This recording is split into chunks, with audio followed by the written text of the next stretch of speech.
Notre invitée, la cuisinière suisse de l'année, Marie Robert. Et celui qui vient de nous rejoindre, c'est Carlos Enriquez. Mais non, je suis pas Carlos Enriquez, non. je suis la souris noisette. Vous avez pas vu mes oreilles? Oui, si, on les voit bien. Bonjour Stéphane, j'avais Bonjour. oublié que vous remplaciez Jonas Schneider Ah oui. qui est parti faire cœur à cœur.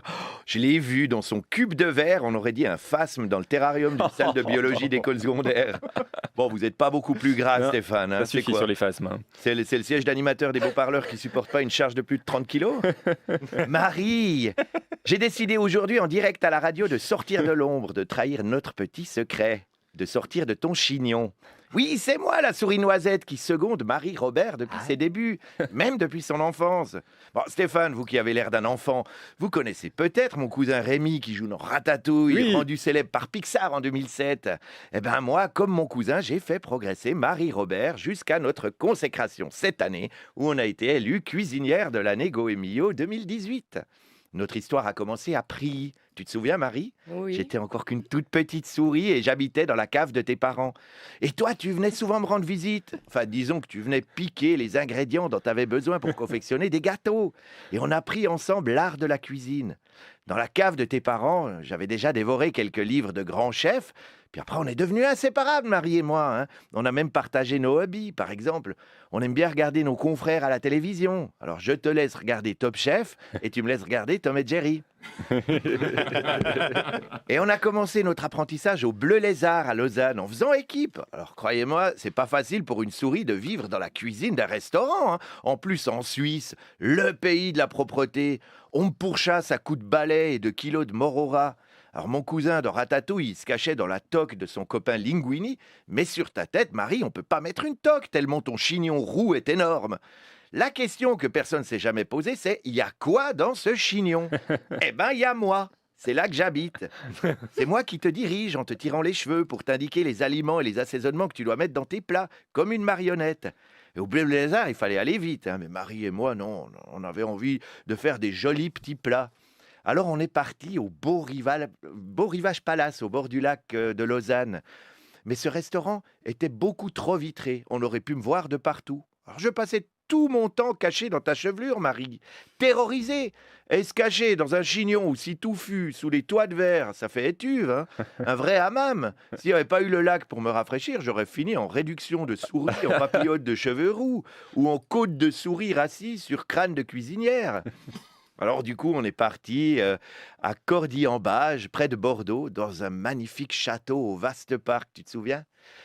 Enfin de la place. Un restaurant gastronomique à 2 pas de la mer, super. Mais entre le parc et la mer, je devais me méfier des renards, des belettes et des mouettes rieuses si je voulais pas leur servir de mignardise. Là aussi, je devais rester camouflé dans ta chevelure. Et comme tu t'ennuyais là-bas, on a décidé d'un commun accord de rentrer en Suisse. On a repris le café suisse de B. C'est devenu mon royaume. La première chose qui nous a séduit, Marie et moi, au café suisse de B, c'est la hauteur des plafonds. Dans toutes les cuisines qu'on avait fréquentées jusqu'alors, les plafonds étaient à 2,30 m. Alors déjà, ton chignon passait pas toujours. Et comme moi, j'étais dedans, je me cognais souvent la tête au plafond. Alors à B, avec des plafonds de 6 mètres, je me sens tellement moins à l'étroit. Et c'est un risque de devenir chef à 20 ans et de recevoir des étoiles, parce que dans le film Ratatouille, le chef Gusto, il se donne la mort parce qu'il perd une étoile dans un guide gastronomique. Alors j'avais peur pour toi, Marie, parce que ça n'arrive pas que dans les dessins animés. Mais toi, t'as jamais perdu ta bonne humeur, malgré la pression. Et avec ton enthousiasme, t'as même réussi à faire la vaisselle au propriétaire de ton restaurant. Et depuis qu'on est à Baie, notre cuisine a mûri, comme toi. Et comme toi, elle est restée fraîche et surtout très colorée. Bon, du moins, c'est ce qu'on m'a dit, parce que nous, les souris, on ne voit pas en couleur. Visuellement, nos plats ont ton caractère. Ils sont ludiques et marrants. Il y a des poupées russes qui fument du ventre quand on les ouvre et des forêts sauvages dans les assiettes. C'est magnifique. Et la particularité du café suisse, c'est que toi, tu œuvres en cuisine et que tu laisses ton associé masculin servir en salle et donc se faire pincer les fesses par les clients bourrés. T'as prouvé qu'on peut être chef de cuisine et femme, ce qui est plutôt rare. Dans ta brigade, il y a presque uniquement des femmes. Sans t'en rendre compte, t'es devenu un exemple pour toutes les féministes. Et même sans militer, la preuve. Quand tu entendais « balance ton porc », tu pensais qu'il fallait jeter à la poubelle un rôti trop cuit.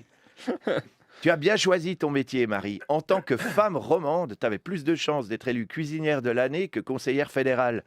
Ton prix récompense la qualité de ta cuisine. C'est pas le prix de l'endurance en cuisine qui est décerné chaque année à la femme de notre prochain président, Ouli Maurer. Aujourd'hui, j'ai décidé de prendre ma retraite. Je te laisse voler de tes propres ailes car tu as appris tout ce que je pouvais t'enseigner. Entre nous, il y a bien longtemps que je te donne plus d'indications. Peut-être même que je t'en ai jamais donné. Et puisque tu n'auras plus besoin de me cacher, tu pourras enfin libérer, délivrer tes cheveux et défaire ton chignon.